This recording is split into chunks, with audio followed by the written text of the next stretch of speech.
Welcome to Talking Balls, your Monday roundup of all the football action from the High Peak. Hi, I'm Louise Bellicoso and he's Jason Chadwick.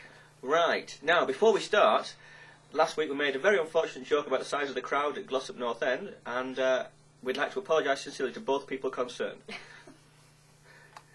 But, Moving on. Moving on.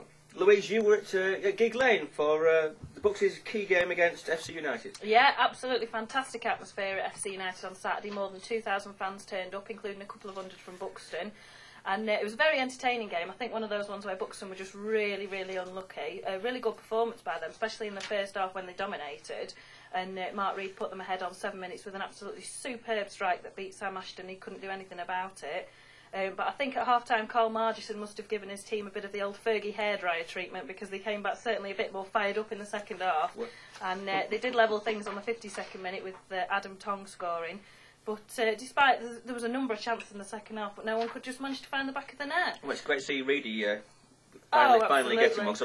Since he came back, a lot of the fans have been a little bit suspicious that he wasn't quite the player he was last time he was here. But, and I think his goal was definitely one of those ones that will go down in his history, you know, one of his particular kind of trademarks. Excellent. And Tommy Aegis had a great free kick saved by Ashton, and Reed also had another shot tipped over the bar just after the hour mark. So it was a pretty good match, but things did take a turn for the worse for the home side near the end after Jerome Wright saw red for 2 bookable offences, swiftly followed by Margison being sent to the stands as the game came to a bit of a stormy end, but certainly made for an entertaining match. And tonight Buxton head up to Bradford Park Avenue.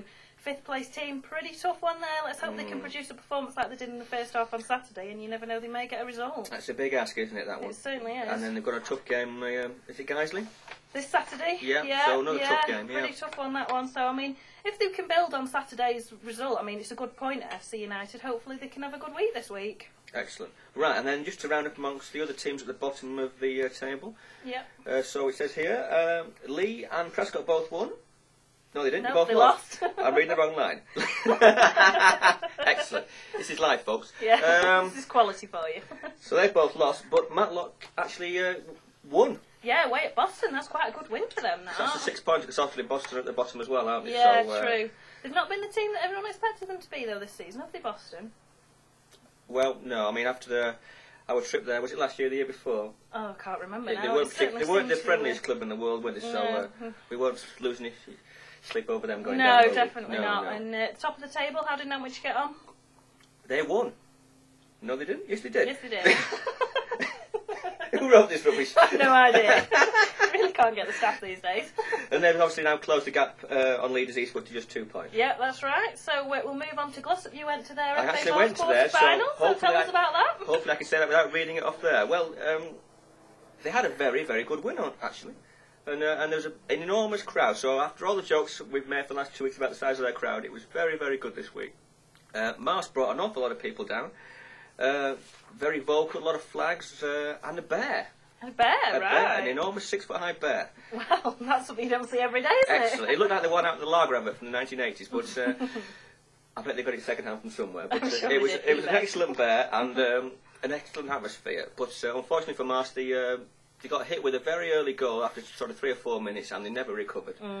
They were 3-1 down at half-time, and then it ended up 5-2. And they can't really complain, There's no coming back from that, is there, really?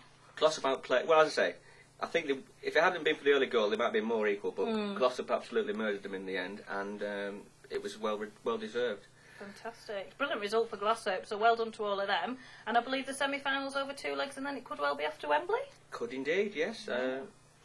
You know, despite the enormous size of the Glossop crowd, it may be lost in the bowl of Wembley, but we'll see. Oh, we'll see. I'm sure you'll hear him anyway if you manage to get down there. So, actually, we should just say that Dave Hodges got the first goal, and Rick Bailey got 2, so they did very well. Well done, Glossop. Brilliant result, that. Right, and nearer home, New Mills couldn't play. I believe it's 2 games this week they couldn't play at home. Right, so, considering how good the weather's been, you've got to think the pitch there must be in a bit of a state, to be honest with you. Bit of a shock. Yeah, I mean, we have to hope that their excellent run isn't going to be derailed by definitely. by ground problems, really. Fingers crossed for a decent run of weather this week then for them. Well, it's been pretty good for the last fortnight, hasn't it? Yeah. So you've got to think there's Must be The pitch some must sort be of in a issue. state, Yeah, yeah. hopefully they can get that sorted and carry on with their bid for promotion anyway. Definitely. Right, now to finish off this week, we've got some news from the Hope Valley League.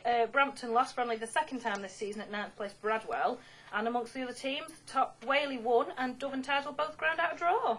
Right. So that's quite That's good. excellent. Right. Well, I Yeah. think that's about everything. We'll hopefully be getting the draw for see who Gloucester are playing in the quarters, in the Yeah. semis, I should say, of the Vars later today. Yeah, you can see that on our website as soon as we get the news. So Yeah. don't forget to log on to that, www.buxtonadvertiser.co.uk.